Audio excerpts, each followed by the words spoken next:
Começa agora um programa que traz tudo sobre o livro mais lido em todos os tempos. Apresentamos O Som do Livro.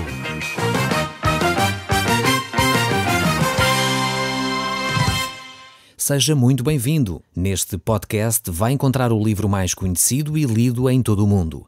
Vamos levá-lo numa viagem pela história da humanidade.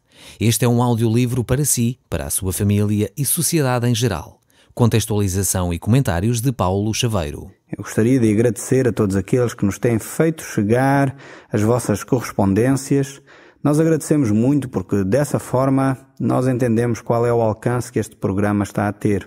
E como Deus também está a trabalhar no coração de muitos portugueses e portuguesas, pelo país fora, de muitos daqueles que estão talvez até cá no nosso meio e se sentem isolados, do qual Deus vai usando este programa também para falar aos seus corações. Por isso agradeço a toda a gente que tem escrito para nós, mostrando aquilo que Deus tem falado ao seu coração. Nós estamos então a estudar o Evangelho de São Marcos e hoje vamos olhar para o capítulo 4 deste Evangelho. Nós já temos acompanhado muitos textos bíblicos, vários livros nós já olhamos e estudamos juntos, mas agora estamos neste Evangelho. E se você tem uma Bíblia à sua mão, eu pediria que você pudesse abrir a sua Bíblia neste mesmo capítulo para nos acompanhar na leitura dos textos bíblicos que nós vamos fazer neste dia. Se gostar de apontar, tirar algumas ideias, poderá também fazê-lo. Eu penso que são sempre ideias ricas, onde nós podemos voltar mais tarde se tirarmos algumas notas. Neste capítulo 4 vamos ver Jesus a apontar para os seus ensinos. Vamos ver Jesus a gastar aqui tempo ensinando as multidões, ensinando os seus discípulos. Ele vai fazê-lo através de pequenas histórias, através de parábolas. Jesus vai contar ensinos profundos da vida espiritual através destas parábolas. Não vamos ver aqui muitos milagres neste capítulo, vamos antes ver os ensinos de Jesus. Jesus queria ensinar lições espirituais através destas histórias. No final deste capítulo, veremos um grande milagre de Jesus. Por que é que Jesus então falou só por parábolas ao povo? Esta é uma pergunta que talvez você esteja a fazer. Por que é que Jesus então contava histórias em vez de ser talvez transparente? Eu creio que há duas razões principais pelas quais Jesus fazia isso. Uma era porque, de facto, através de histórias, através de pequenas ilustrações, seria mais fácil alguns entenderem as verdades espirituais. Aqueles que estavam atentos e que, de alguma maneira, procuravam ouvir a voz de Deus, certamente eles entendiam aquilo que Jesus estava a ensinar. Por outro lado, Jesus contava também estas histórias desta forma para que as pessoas não entendessem. Aqueles que eram os seus inimigos, aqueles que procuravam maltratar Jesus, eles ficariam na dúvida sobre aquilo que Jesus estava a ensinar. Quais as verdades espirituais que Jesus estaria a ensinar. Mas nós já iremos ver isso mais para a frente. Nós agora vamos olhar para o texto bíblico, no Evangelho de São Marcos, capítulo 4, e no verso 1. Nós estamos a usar a versão A Boa Nova, uma tradução contemporânea e interconfessional. Estamos a usar essa tradução. Mas se você tem a sua Bíblia aí à mão, pode abrir, pois aqui poderá variar alguma linguagem, pois é uma linguagem mais moderna, creio eu, um pouco mais compreensiva, mas certamente você poderá aproveitar as verdades principais desse texto bíblico. Diz assim o verso 1. Jesus pôs-se outra vez a ensinar à beira do lago da Galileia, mas juntou-se tanta gente à volta dele que teve de entrar num barco. Sentou-se e ali falava ao povo que estava na praia. Jesus saiu de casa e entrou neste barco, que estava ali bem junto à praia. E ele começou então a falar a este povo por histórias, por parábolas, por pequenas ilustrações da vida real, para que estas pessoas pudessem então ouvir aquilo que Jesus tinha para dizer. Estas verdades espirituais não penetravam todos os corações, como eu já disse. E no verso 2 continua este ensinamento. Ensinava por meio de comparações como esta. Escutem! Andava uma vez um homem a semear, e quando lançava a semente, alguma caiu à beira do caminho, e os pássaros comeram-na. Outra caiu em sítio pedregoso, onde não havia muita terra. Esta semente germinou depressa, porque o terreno era pouco profundo. Mas quando veio o sol, queimou as plantas, porque não tinham raiz suficiente. Outras sementes caíram no meio dos espinhos, que cresceram e abafaram as plantas. Por isso não deram fruto. Mas houve uma parte da semente que caiu em boa terra, cresceu, desenvolveu-se e deu 30, 60 e até 100 grãos por uma semente. E por fim, disse: quem tem ouvidos, presta atenção. Jesus, nestes versos aqui, fala por parábolas. No versos seguintes, 10 a 20, Jesus vai explicar esta parábola, esta história. E ele vai dizer então que estes terrenos representam o coração do homem, que a palavra é a semente. Esta sementinha que foi lançada é a palavra de Deus. E assim estes terrenos, como representam o coração do homem, e esta semente, a palavra de Deus, ela vai germinando ou vai dando fruto consoante a receptividade que cada pessoa, cada ser humano tem para com a palavra de Deus. No primeiro terreno, Jesus vai comparar esse terreno a uma pessoa que ouve a palavra de Deus, mas que vem o diabo logo a seguir e rouba essa semente, essa palavra que foi semeada no coração do homem. Então não dá fruto, não há nada que comece a germinar. O segundo terreno é esse terreno pedregoso, é o coração de um homem que de alguma forma recebe a palavra de Deus, mas a planta não tem muita possibilidade de se desenvolver. Essa semente não tem muita possibilidade de crescer. Então muitas pessoas recebem a palavra de Deus com alegria, com um bom agrado, mas porque não têm raízes, porque a planta não começou e esta semente não começou a desenvolver no coração da pessoa, desistem e abandonam a fé. Depois há um terreno cheio de espinhos.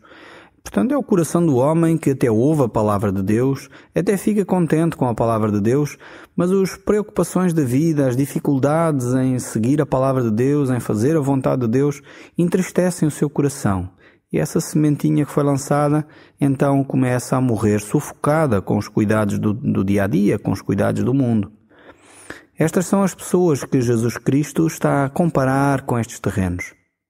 Por último, temos aquele terreno que dá fruto.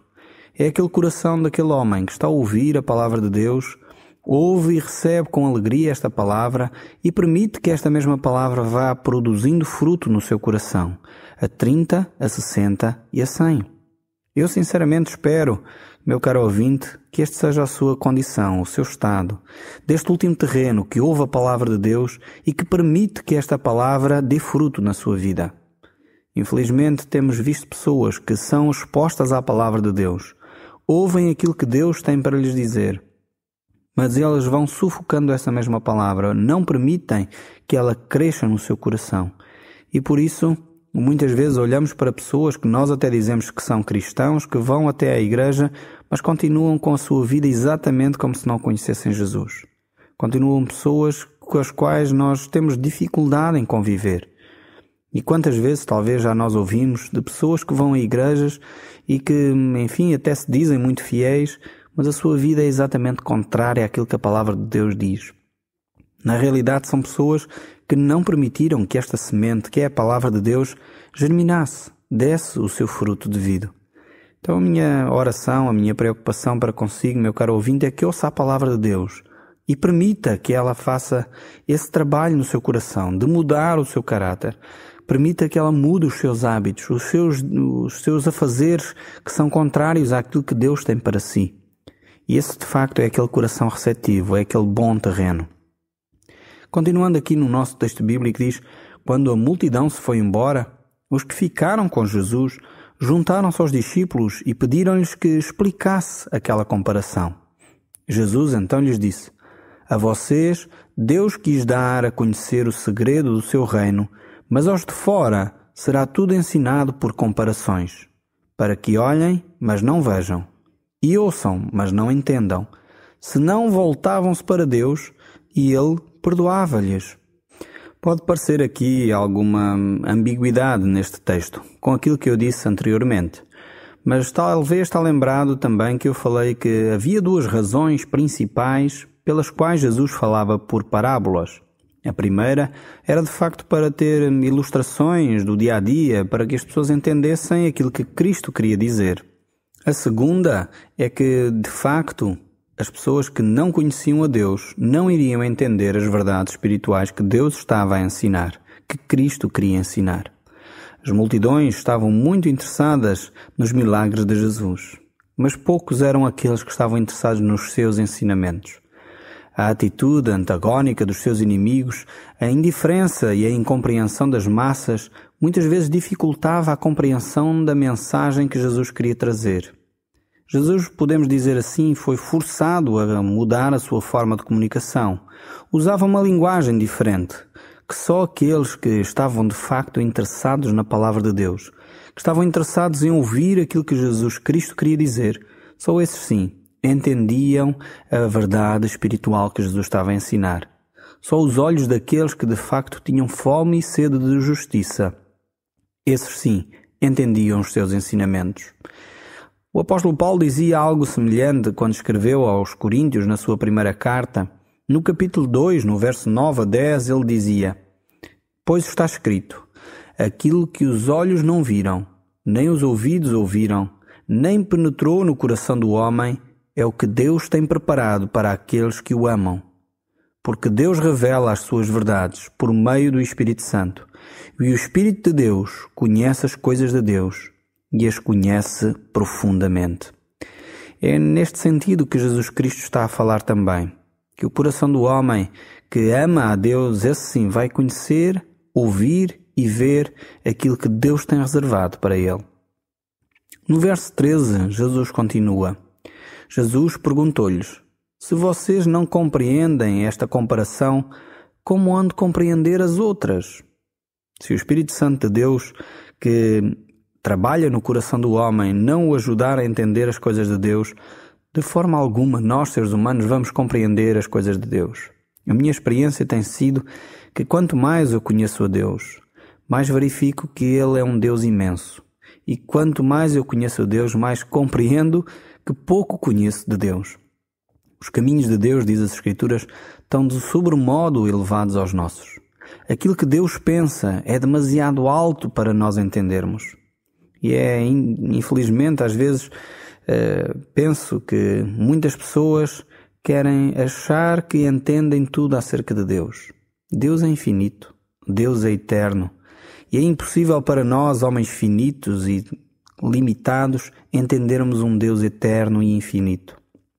Os caminhos de Deus são de facto muito melhores que os nossos, são de facto muito mais altos que os nossos, e se Deus não se revelar a cada um de nós, a mim, a si, dificilmente nós vamos entender o que Deus tem para nos ensinar.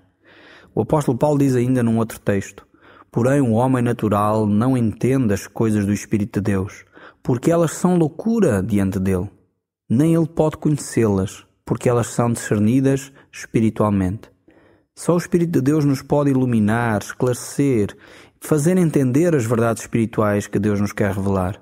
Aquilo que ouvimos da palavra de Deus, por mais bonito que seja, por mais bonito que nos pareça, ela não fará muito sentido se não for revelada pelo Espírito Santo. A aplicação dessa mesma palavra ao nosso coração e à nossa vida só poderá fazer algum sentido quando o Espírito de Deus falar ao seu coração e ao meu. No fundo é esta semente, esta palavra de Deus, que irá germinar no seu coração, dar fruto que permanece. É por isso que Jesus explica através desta parábola aquilo que ele queria dizer sobre a forma como nós reagimos à sua palavra, como nós aplicamos esta mesma palavra no nosso dia a dia. Infelizmente, ainda hoje muitos não conseguem entender a palavra de Deus. Provavelmente porque os seus corações não estão prontos para receber estes ensinos e estas verdades de Jesus Cristo.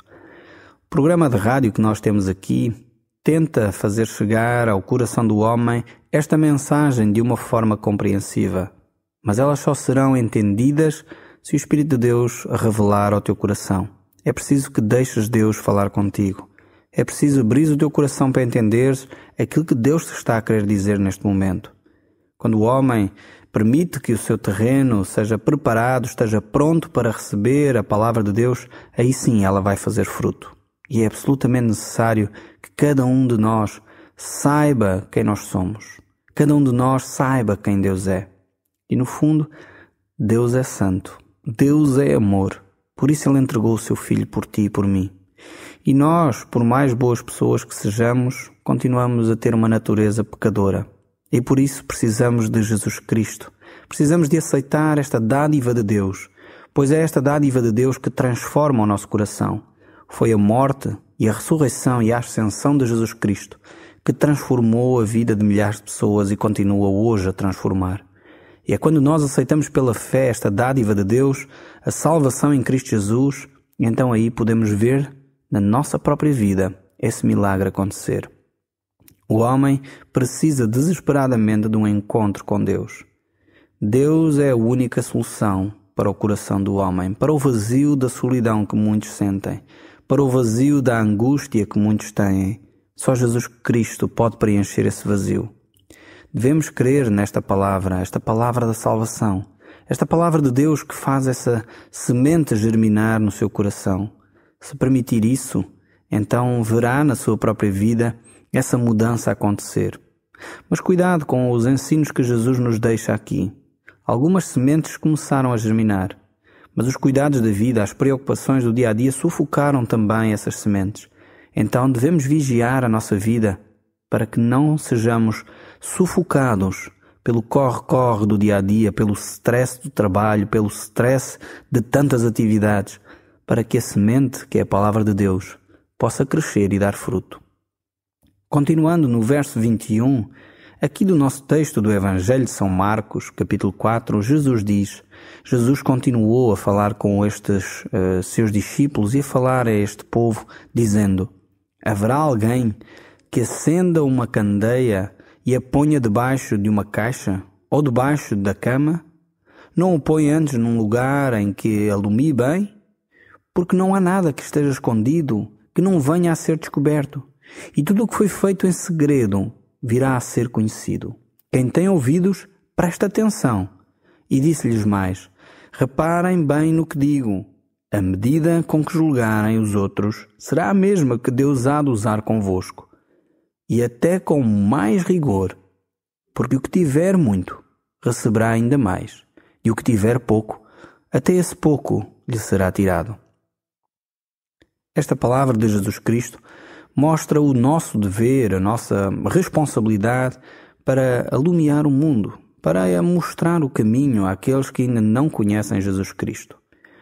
Aqui, quando fala que não se acende uma candeia, não se acende uma vela, não se acende alguma lâmpada para escondê-la debaixo de uma caixa, a ideia é essa.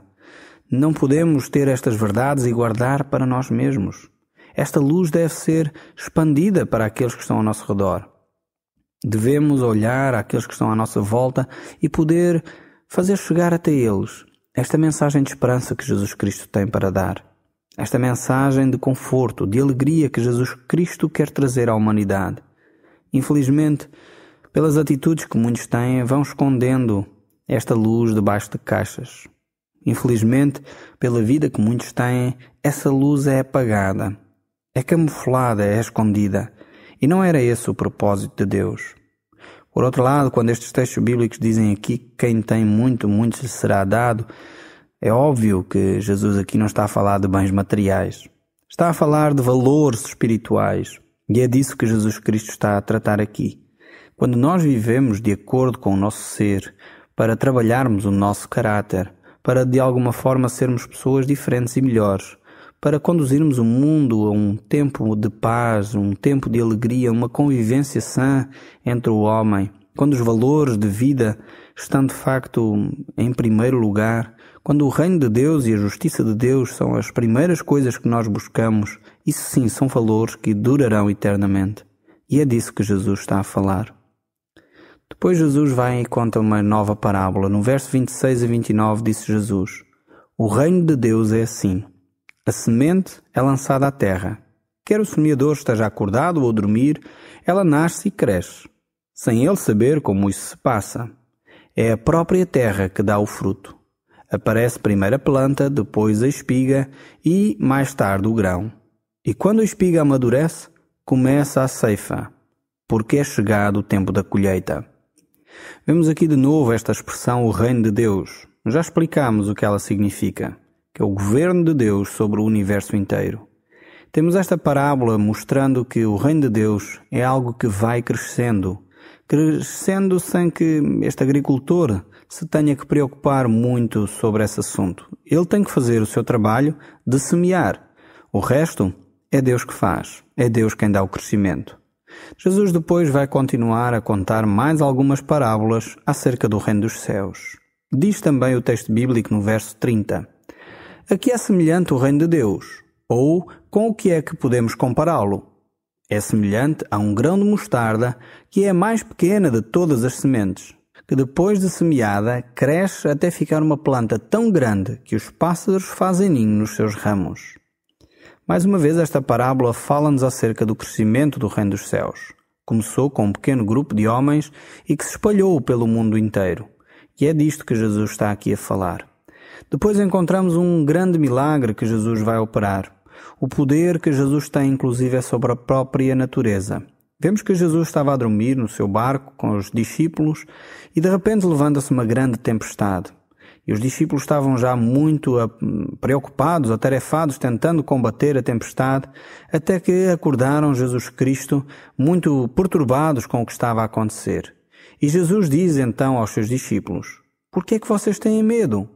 Ainda não têm fé?" Jesus, de alguma forma, olha para os seus discípulos e eles não percebem a autoridade que Jesus tem. E diante disso, Jesus então acalma a tempestade, traz a segurança para os seus discípulos. E no verso 41 vemos que eles ficaram admirados, estavam cheios de medo e diziam uns aos outros: "Mas quem é este homem, que até manda no vento e nas ondas?" Eles ficaram tão perplexos diante desta autoridade que Jesus tem sobre as dificuldades, que eles reconheceram mais uma vez que Jesus Cristo é o próprio Deus feito homem. Talvez está na altura de você reconhecer isso na sua vida. Talvez está a viver momentos de grande tempestade na sua vida também. E eu creio que Jesus quer trazer alguma paz à sua vida. Talvez está na altura de você dizer ao próprio Deus: "Eu te reconheço como o único Senhor e Salvador. Eu entrego a minha vida nas tuas mãos." Reconhecendo que é Jesus que tem autoridade sobre tudo e sobre todos na nossa vida. Se você fizer isso, a palavra de Deus diz que Jesus vem habitar no seu coração. No próximo programa nós iremos continuar a falar sobre este poderoso Senhor, sobre Jesus Cristo, o Deus feito homem. O Som do Livro, uma produção da Rádio Transmundial de Portugal.